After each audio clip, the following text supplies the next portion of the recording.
बच्चों, आज हम पढ़ेंगे पाठ 8 बड़े भाई साहब। जैसा कि वाचन यानी कि रीडिंग आपको करनी है और उसका सारांश मैं समझाऊंगी। तो अब हम अपने पाठ पे आ जाते हैं। बड़े भाई साहब। प्रस्तुत कहानी हिंदी के सुप्रसिद्ध साहित्यकार प्रेमचंद की लिखी हुई है। कहानी में बड़े भाई साहब परिश्रमी, अध्ययनशील और छोटा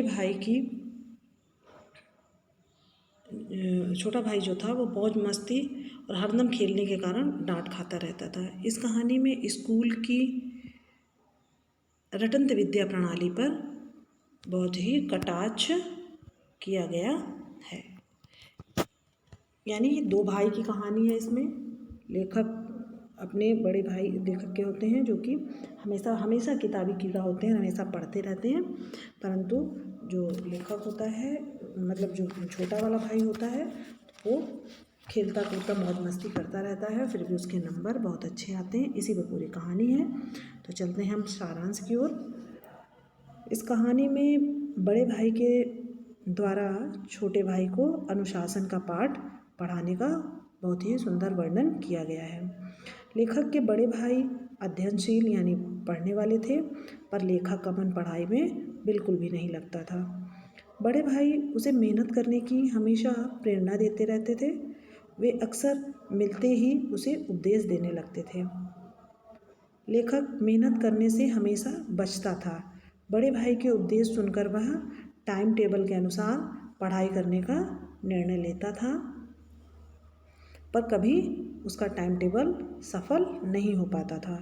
भाई साहब के उपदेशों से बचने के लिए वह उनसे दूर रहने लगा, मतलब उनको देखते ही वह उनसे कट कट के रहने लगा। अब क्या हुआ, वार्षिक परीक्षा में लेखक पास हो गया और भाई साहब फेल हो गए। यानी लेखक तो ज़्यादा पढ़ता भी नहीं था, परंतु वो तो जब एनुअल एग्ज़ाम हुआ उसमें पास हो गया। और जो उसके बड़े भाई साहब थे वो हमेशा पढ़ते रहते थे, पर वो फेल हो गए। लेखक को अपने ऊपर थोड़ा सा घमंड हो गया, अभिमान हो गया। परंतु भाई साहब उसे उपदेश देते हैं कि यह मेहनत का फल नहीं है, सफल होने के लिए मेहनत ज़रूरी है। अब भाई साहब जो थे वो अपनी बात को जिताने के लिए कहते हैं कि ये जो तुम पास हुए हो ये कोई तुम्हारी मेहनत नहीं थी। अगर मेहनत करने के अगर सफल होना है तो कड़ी मेहनत करनी पड़ेगी। लेखक को भाई साहब के उपदेश बिल्कुल अच्छे नहीं लगते थे। उनकी रुचि पुस्तकों से ज़्यादा खेलकूद में रहती थी। अगले वर्ष लेखक फिर भाई साहब पास हो गया और भाई साहब फेल हो गए। मतलब लेखक डे टू डे प्रोग्रेस कर रहा था। इन प्रकार किसी भी तरीके से वो पास हो रहा था और भाई साहब लगातार फेल होते जा रहे थे। इसके बाद भाई साहब लेखक के प्रति थोड़ा सा नर्म हो गए, थोड़ा सा ढील दिए उन्होंने।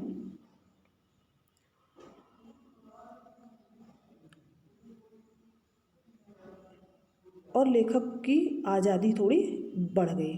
लेकिन एक दिन भाई साहब को उपदेश देने का अवसर मिल ही गया।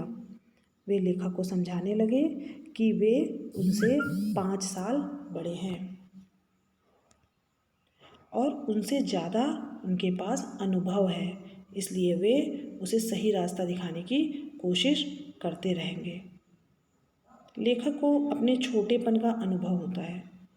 उसके मन में भाई साहब के प्रति श्रद्धा उत्पन्न हो जाती है। पर एक दिन लेखक खेलने कूदने में ज़्यादा मग्न हो जाता है, तो उसके भाई साहब उसको फिर से समझाने लगते हैं और एक बात कहते हैं कि मैं तुमसे 5 साल बड़ा हूँ, तो जाहिर सी बात है कि मेरा अनुभव और मेरा ज्ञान तुमसे ज़्यादा ही होगा। भले वो परीक्षा में लेखक के भाई साहब नहीं सफल हो पा रहे थे, परंतु उनके पास अनुभव और ज्ञान तो ज़्यादा था ही।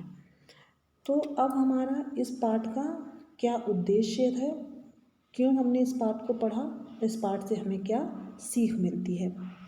तो पाठ का पढ़ने का हमारा ये उद्देश्य है कि हमें ये अच्छी शिक्षा मिले। इस पाठ का कुछ तो मूल भाव है। इस पाठ का मूल भाव ये है कि बच्चों को हमेशा परिश्रम करना चाहिए, मेहनत से पीछे नहीं घबराना चाहिए। जैसे कि लेखक के भाई साहब फेल होने के बाद भी मेहनत करते हैं और ईमानदारी से मेहनत करते हैं। और हमें क्या करना चाहिए, दूसरी चीज़, बड़ों के प्रति हमारे मन में श्रद्धा और सम्मान होना चाहिए। यदि बड़े हमको कुछ समझाते हैं तो हमें उनकी बातों को ध्यान से सुनना चाहिए। छोटी सी सफलता पा लेने पे बड़ों का अपमान नहीं करना चाहिए, क्योंकि शायद किसी कारणवश उनके साथ ये चीज़ें हो गई हों। तो हमें हमेशा अपनी गरिमा में रहना चाहिए। तो ये था आपके पाठ का सारांश, और आगे हम आपको प्रश्न उत्तर देंगे। आशा करती हूँ आपको ये समझ आया होगा।